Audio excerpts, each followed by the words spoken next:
Hi! ரொம்ப நாள் கழிச்சு விளாக் போஸ்ட் பண்றேன்னு நெனைக்கிறேன். சண்டே பார்த்தீங்கன்னா வந்து ஒரு மேரேஜ் ஃபங்ஷன் தான் போயிருந்தேன். இது வந்து காலையில ஒரு 6:30 அது மாரிலாம் வந்து ரீச் ஆயிட்டோம். இது வந்து என்னோட ரிலேட்டிவோட மேரேஜ் தான். மார்னிங் பார்த்தீங்கன்னா வந்து ஒரு 6:30க்குலாம் வந்து ரீச் ஆயிட்டோம். சாட்டர்டேவே வந்து ரிசப்ஷன் முடிஞ்சிருச்சு. சண்டே வந்து மேரேஜ் மாரி வந்து ஃபிக்ஸ் பண்ணியிருந்தாங்க. நியர்பைனால வந்து சீக்கிரமாவே ரீச் ஆயிட்டோம் வீட்லருந்து. எல்லாமே வந்து ஃபேமிலியா ரீச் ஆனதுனால உட்காந்து என்னென்னலாம் பண்றாங்கன்னு பார்த்துட்டு இருந்தோம். அப்புறம் வந்து மேல போலாம் அப்படின்னு சொல்லிட்டு மண்டபத்து மேல வந்து கூப்பிட்டுட்டு இருந்தாங்க. ஸோ அதனால தான் நின்னுட்டு இருக்கேன் போயிட்டு. இவங்களோட ரிச்சுவல்ஸ்லாம் பார்த்தீங்கன்னா கொஞ்சம் டிஃப்ரெண்ட்டாவே இருந்துச்சு. எல்லாரும் வந்து நின்னுட்டு தான் வந்து எல்லாமே பண்ணாங்க. அப்புறம் வந்து சாப்பிடலாம் வந்து சம்திங் ஏதோ குடுத்துட்டு இருந்தாங்க.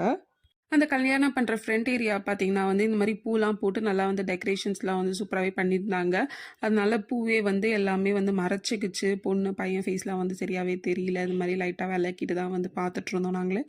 ஃபைனலி பார்த்தீங்கன்னா வந்து கல்யாணமும் முடிஞ்சிருச்சு. அதுக்கப்புறம் வந்து அங்கருந்து சாப்பிட்டுட்டு வீட்டுக்கு வந்து கிளம்பியாச்சு. நெக்ஸ்ட் வ்ளாக்ல பார்க்கலாம். பை.